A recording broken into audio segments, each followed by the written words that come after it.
Angel Reese was so bad last night, the announcers calling the game, they were laughing at her performance. Angel Reese back up to her old bag of tricks on the basketball court, throwing the ball off the bottom of the backboard. And yet again, her fans have talked her into another one-sided. Angel Reese missed the rim, the backboard, and her credibility in addition to the layup. Commentators chuckled. Not on air, behind closed doors. You can tell everything from that. This wasn't only a poor game. A complete basketball breakdown occurred. Additionally, they may already be perspiring through their suits if Reebok is keeping a close eye on them. Reebok believed they were attempting a power play. Angel Reese's signing was meant to be the audacious, game-changing move that brought their basketball division back to life. A new face of the future, a media tour, and a signature shoe. However, a single live broadcast was sufficient. That dream can become a meme with just one game. Let's begin with what everyone witnessed during a live WNBA game. Commentators laughing. That simply doesn't occur. These folks work as professionals. They are taught to maintain composure so that every possession has more vigor and drama. They lost it, though, when Angel re-attempted a point-blank layup, missed, botched the rebound, and was blocked in a single play. One of them really snickered before attempting to stop herself. It wasn't dead air during that awkward pause. That was incredulity. Someone was attempting to keep in mind that they should be marketing this game, not disparaging it. Reebok's logo was prominently shown, and the situation resembled a blooper reel rather than a WNBA broadcast. This was more than simply a lost chance. It completely collapsed. Your brand is having problems if this is your brand representative. It wasn't just a missed shot for Reebok believed they were investing in a franchise player, but she missed the moment, the poise, and the basics. Rather, they received a full-blown liability encased in poor choices and endorsements. And it's okay if this was an isolated error. Everybody makes mistakes. However, this is starting to become commonplace. There are one or two instances in every game where Angel Reese does something so awkward and unbalanced that it seems like she's playing in a different league. And not in a positive manner. It's not just embarrassing. It's disqualifying when the individuals who are paid to make the game entertaining instead suppress laughter. Reese is providing us with a spectacle rather of a highlight, and it's not the kind that Reebok had hoped for. Let's discuss the figure of 31.5% on layups, which should never occur to any professional big. Angel Reese does not have the ability to jump. She isn't doing threes. She resides close to the basket. However, she's finishing at the rim like a novice in the rec league under a blindfold. In contrast, athletes of her size in the league make about 70% of their layup attempts. This implies that she has a higher chance of missing than of making an automatic shot. Her game is built on layups, which are eroding beneath her. It also has nothing to do with hustling or strength. She is receiving attention. The rebounds are going to her. She simply cannot complete. Furthermore, we're not referring to contentious double teams. These include basic drop steps missed, point-blank floaters, and wide-open bunnies. Clanked and was blocked. Under pressure, when you're 6 feet 3 inches and playing in the paint, you're shooting worse than a high school JV guard. That is incompetence, not just inefficiency. Although you can't teach touch, someone with a shoe deal will undoubtedly exhibit it. Every newscast enjoys showing off that statistic. Angel Reese had 13 rebounds and scored 22 points. Here's the truth, though. If those figures appear in a blowout, they are meaningless. And they nearly always do for Reese. She is now renowned for her stat padding. She grabs her own rebound after missing a layup, misses again, then rebounds once more. Before you realize that half of her rebounds are off her own bricks, it appears to be effort. That's recycling, not hustle. Not to mention the outcome. 721 is the Chicago Sky's number. On the floor, they routinely lose against her. These games don't have any winners. Leadership is absent. No lift is available. Everything is cosmetic. If you look more closely, you can see the issue. Her attacking effectiveness increases off the court. Whatever rhythm they had dies when she's on, the ball stops moving, and the paint becomes clogged. Fans who are not serious about box scores may be duped. Real hoop heads, however, are aware that you don't reward futile statistics in losing endeavors. Production isn't that. Inflation is that. Akikian and Sonia Katrin are not inexperienced. Angel Reese appeared to have wandered into the wrong league due to these youngsters. Sonia lost by 28 points. Kiki added 10 and 22.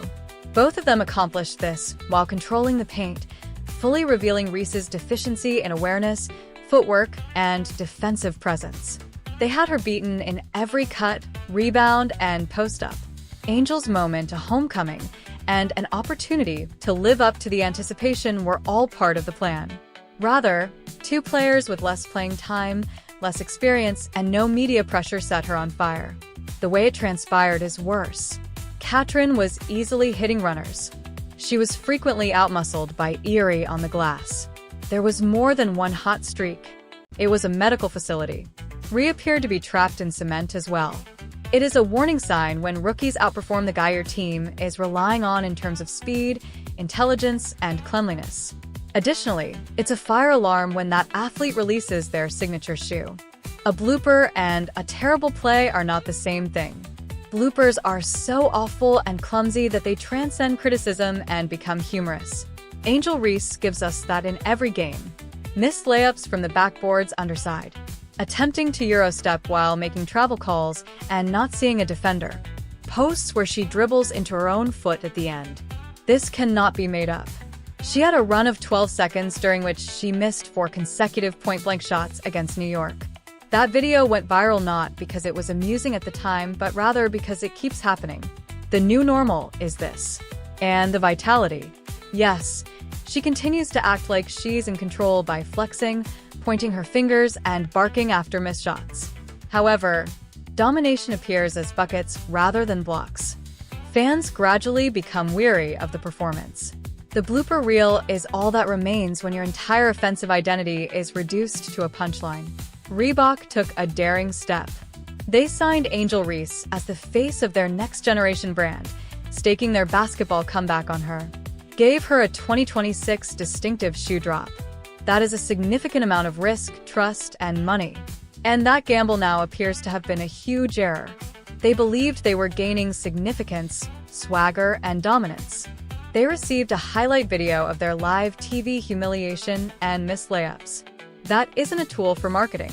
Its personality, by itself, isn't enough to sell shoes in the 90s. Instead of post-game quotes, today's hoopers base their purchases on performance. Additionally, Rhea isn't performing at the moment. When your athlete is benched in close games, you cannot market clutch. If your stat line is based on lost opportunities, you can't sell tough.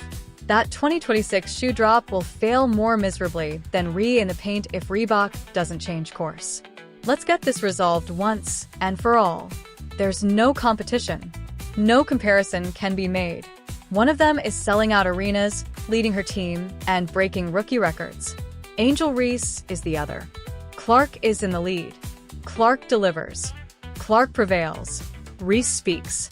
It has to do with output, not personality. A franchise that began the season in disarray is being turned around by Caitlin Clark. She is improving every teammate, shooting like a pro, and running the point like a vet. Her presence slows down the skies. Angel. There is no movement of the ball. The distance vanishes. The shots don't hit. She is not responsible for the rebounds. One of these rookies performs like an MVP candidate. The other performs like an unadjusted collegiate athlete. And the disparity further widens when the league's most prominent narrative is around how awful a player appears on television. When those whose job it is to remain positive and vivacious are unable to even pretend anymore, that's horrible. The game is the lifeblood of broadcasters. They enjoy hustle plays, free throws, and even the dull third-quarter moments when nothing remarkable is going on. These are the best hype machines, designed to exaggerate the action, even if it is only passably good. However, with Angel Reese, their energy wanes, their voices falter, and occasionally, as we witnessed last week, they just burst out laughing.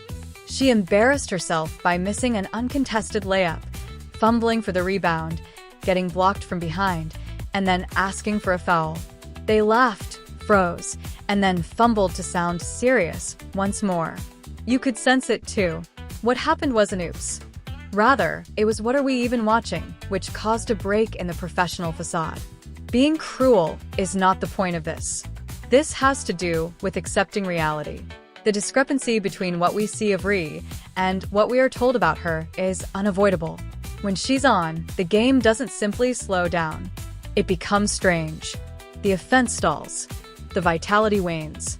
Furthermore, errors are not uncommon. Clockwork is what they are.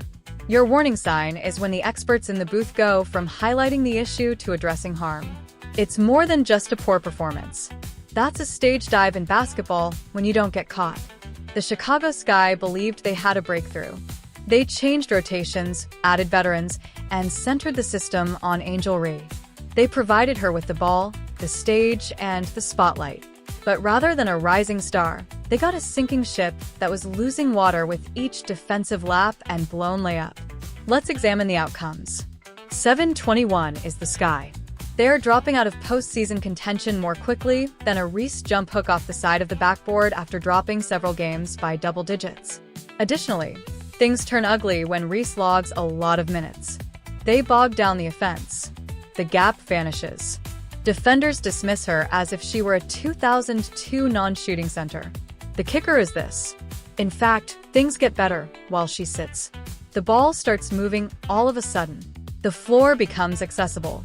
Players intentionally cut and pass. When she's on the bench, the team seems to exhale as a whole. That isn't the foundation of a franchise. An anchor is that. Despite this, they continue to run plays for her, giving her post touches and allowing her to bring